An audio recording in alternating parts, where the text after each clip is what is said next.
لوگوں کو ساتھ شامل کرنے کے لیے لوگ ابھی مل نہیں رہے ہیں، کوئی ساتھ آ نہیں رہے ہیں.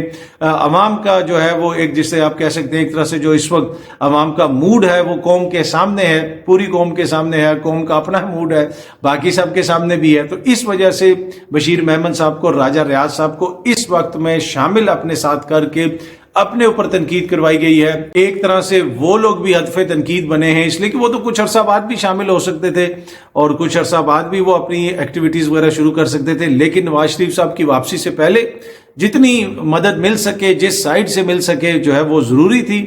تو اس وجہ سے ان دونوں معزز شخصیات کو جماعت میں شامل کیا گیا. اچھا، اب کل میری عمران ریاض خان صاحب سے ملاقات ہوئی، کافی طویل ملاقات ہوئی اور کافی گھنٹے ان کے ساتھ بیٹھے رہے ہم. وہ آتے جاتے رہے، ملاقات ہوتی رہی، بیچ میں ڈفرینٹ دوست وغیرہ بھی ان کے آتے رہے اور لوگ بھی آتے رہے، کافی گپ شپ ہوئی.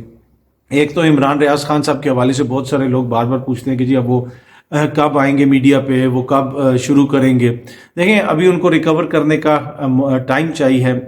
جو ایک دفعہ تو عمران کو دیکھ کے ٹو بی آنیسٹ جو ہے مجھے رونا آ گیا. عمران اس وقت کمرے میں نہیں تھا، اس کے سامنے میں نے عمران کے سامنے کوئی ایسا کوشچن نہیں کیا، کوئی ایسی بات نہیں کی کہ جناب زیادہ پوچھوں کہ ادھر کدھر تھا تو ادھر کیا تھا، کہ وہ دوبارہ کہ وہ ٹراما پھر ری لیو نہ کرے. ایک تو وہ عمران جب بولتے ہیں وہ سٹیمر کرتے ہیں، جسے آپ سٹٹر بھی کہہ سکتے ہیں، کہ وہ روانی سے بول نہیں سکتے ہیں. وہ روانی سے عمران روانی سے بول نہیں سکتا. یہ بڑی سمجھنے کی چیز ہے کہ جس طرح ہم بات کرتے ہیں، روانی سے بات کر رہے ہیں، وہ سٹٹر اس طرح یہ آپ کو دیکھا ہے جس طرح عمران ہوتا ہے. عمران بول نہیں سکتا. کیا عمران کی ذہنی طور پہ عمران کمزور ہو گیا؟ نہیں. جب وہ آیا تو عمران نے میری شکل دیکھی، اوبیسلی ہم گلے ملے، اچھے طریقے سے ملاقات ہوئی. تو میرے ساتھ بیٹھ کے میرے جو ہے ٹانگ پہ کہتا کوئی نہیں، کیا بول، وہ صحیح نہیں سک رہے تھے.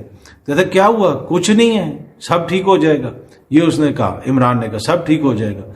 تو یہ صورتحال ہے. جو بہت سارے لوگ پوچھ رہے تھے کہ جناب وہ کیوں نہیں بولتے، بہت کمزور ہوا ہے. ایک بات اور اس نے آ کے کہا کہ یہ میرے بارے میں آ کے سب کو کہتا ہے یہ بہت سمارٹ تھا نا، دیکھو میں اس سے بھی زیادہ سمارٹ ہو گیا ہوں، میں دیکھو کتنا پتلا ہو گیا. مطلب پھر بھی وہ مذاق کرتے رہے. تو ویسے ہی میں نے مذاق میں پوچھا، میں نے کہا ادھر کھاتے کیا رہے ہیں آپ جدھر آپ گئے ہوئے تھے؟ تو وہ پھر مذاق کر کے کہتا ہے دیکھو یہ میرے سے مینیو پوچھ رہا ہے جو ہے. تو پھر جو ہے وہ ہم کافی، اس لیے کہ کوشش یہ تھی کہ تھوڑا سا ہنسی مذاق ہو، تھوڑا سا اس کا موڈ بہتر ہو. پر مجھے بالکل بھی پریشان نہیں لگا کہیں پہ بھی. عمران ریاض خان مجھے پریشان نہیں لگا. میں پریشان ہو کے آیا ہوں وہاں سے. پریشان کیوں ہو کے آیا ہوں؟ اس وجہ سے کہ جو میں نے اس کی لینگویج کے حوالے سے جو دیکھا کہ وہ بول نہیں سکتے صحیح طریقے سے، اور دوسرا جو ہے وہ کمزور کتنا ہے. لیکن اس کی فیملی بڑی خوش تھی اور یقیناً خوشی کی بات ہے. میاں علی اشفاق صاحب بھی وہاں پہ تھے جو ان کے لائر تھے، ان سے بھی گپ شپ ہوتی رہی. پھر کوشش یہی کر رہی ہے فیملی کے عمران زیادہ ٹائم فیملی کے ساتھ گزارے، بچوں کے ساتھ گزارے، اور اس کو ساری چیزوں کا پتہ ہے. وہ مجھے یہ بھی کہتا کہ جب میں اندر تھا مجھے اس وقت بھی پتا تھا کہ ملک برباد ہو گیا، دیکھو کدھر پہنچا دیا ملک کی کیا حالت ہو گئی ہے، کیا جو ہے صورتحال ہو گئی ہے. تو یہ ساری تھی، اور بھی بہت ساری باتیں ہوتی رہیں، بہت ساری چیزیں ہوتی رہیں. ان سے انہوں نے بتائی، تفصیلات بتائی. پر میں نے زیادہ کوشچنز اس حوالے سے نہیں، زیادہ کوشچن ہم دوستوں کے حوالے سے کرتے رہے، دیگر چیزوں کے حوالے سے، میڈیا کے حوالے سے کوئی گپ شپ ہوتی رہی.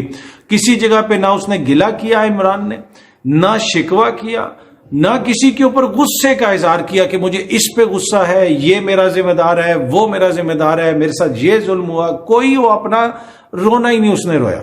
کوئی اپنی اس نے جو ہے نا وہ کہتے نا کوئی قصہ رونا کہ جی میرے ساتھ بڑا ظلم ہو گیا، یہ ہوا وہ ہوا، یا اس صحافی نے میرے لیے آواز نہیں اٹھائی، اس صحافی نے میرے خلاف یہ کہا، اس صحافی نے کہا دوستوں کے ساتھ چلا گیا، اس نے یہ کہا. کوئی بات ہی نہیں کسی قسم کی. کوئی اس نے کہا کہ سب کا بڑا شکریہ، میں آ گیا. اور اس نے کہا تم اطہر تسلی رکھو، کچھ نہیں ہوتا. اس نے مجھے تسلی دی کہ کوئی تسلی رکھو، کچھ نہیں ہوتا. جس طرح میں نے آپ کو پہلے بھی بتایا کہ مل کے بڑی خوشی ہوئی. بس تھوڑا سا مجھے ایک یہ بھی ہوا کہ اتنا ہمارا نامور صحافی ہے 4 مہینے کے لیے غائب ہو جائے اور واپس آئے اور وہ بول نہ سک رہا ہو. تو یہ ایک بڑا سنجیدہ کوشچن ہے. ہم سب کو ایک دوسرے سے کوشچن کرنے کی ضرورت ہے کہ ایسا کیسے ہو سکتا ہے، کیوں ایسا کیوں ہوتا ہے. باقی دیکھیں کچھ چیزیں ہیں ان سے ضروری نہیں ہے کہ ہر چیز سے آپ میرے سے اتفاق کریں یا عمران مجھ سے اتفاق کرے یا میں عمران سے اتفاق کروں یا کوئی تیسرا کسی چوتھے سے اتفاق کرے، لیکن کچھ چیزوں کو برداشت کرنا پڑتا ہے، کچھ چیزوں کے حوالے سے ٹالرنس پیدا کرنی پڑتی ہے۔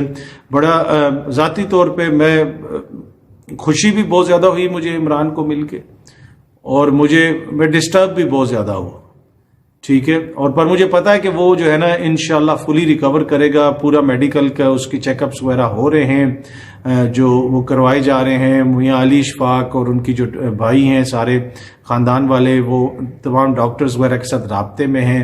بہتر ہوگا میرے خیال میں اگر وہ کچھ عرصہ باہر کے ملک چلا جائے اور وہاں سے جا کے دکھایا جائے، کوئی سائیکولوجیکل ٹراما ہے اس میں، کیا چیز ہے، کیا مسئلہ ہے، وہ ساری چیزیں دیکھی جائیں۔ باقی پر میں نے جس طرح پہلے بھی بتایا کہ مجھے ذہنی طور پہ سائیکولوجیکلی عمران پہلے سے زیادہ مضبوط نظر آیا۔ اس نے آتے ساتھ مجھے تسلی دی، جب اس نے دیکھا نا، جب وہ آیا، جب اس نے میری شکل پہ یقیناً تاثرات دیکھ لیے ہوں گے، تو اس نے مجھے تسلی دی کہ کیا ہو گیا، کچھ بھی نہیں، سب ٹھیک ہے، سب ٹھیک ہو جائے گا۔ تو یہ اور بھی بہت ساری باتیں ہوتی رہی، کبھی انشاءاللہ مستقبل میں کبھی ٹائم ملا، اس لیے کہ ابھی ضروری یہ ہے کہ اس کی ریکوری ہو جائے، اس کی پرائیویسی کا خیال رکھا جائے، ان کی فیملی کا پرائیویسی کا خیال رکھا جائے، جتنا ٹائم وہ اپنی فیملی کے ساتھ گزار سکتا ہے، باقی دوست جا کے اس کو ملیں اور اس سے وہ بھی تھوڑا فریش ہو جاتا ہے، تھوڑی سی میموریز، پرانی باتیں، گپ شپ، تو اس سے اس کو بھی موقع ملتا ہے۔ لیکن اچھی خبر یہ ہے کہ عمران ریاض خان بالکل ذہنی طور پہ اتنا ہی مضبوط ہے، اسی طرح فٹ ہے جس طرح پہلے فٹ تھا۔ باقی کمزور ہے، اور کمزور کے ساتھ ساتھ اسٹیمر اس نے یہ ڈیولپ کیا ہوا ہے، یہ اور اسٹٹر جسے آپ کہہ سکتے ہیں کہ بولنے میں لکنت جسے کہتے ہیں آ گئی ہے، ہکلانا تھوڑا سا جسے کہتے ہیں وہ ہے اس کا۔ لیکن ہماری دعا ہے کہ انشاءاللہ تعالی، اور پورا یقین ہے کہ بہت جلد جو ہے وہ مکمل ریکوری کرے گا، اور آپ لوگ ان کو یوٹیوب پہ بھی سنیں گے، ٹی وی اسکرینوں پہ بھی دیکھیں گے، اور جس طرح کا عمران ریاض خان آپ لوگ پہلے سنتے تھے، دیکھتے تھے، بہت جلدی انشاءاللہ ہماری دعا ہے اور امید ہے کہ دوبارہ آپ لوگوں کو دیکھنے کو، سننے کو ملے گا۔ بہت جلدی آپ سب دوستوں سے دوبارہ ملاقات ہوگی۔ Thank you so much.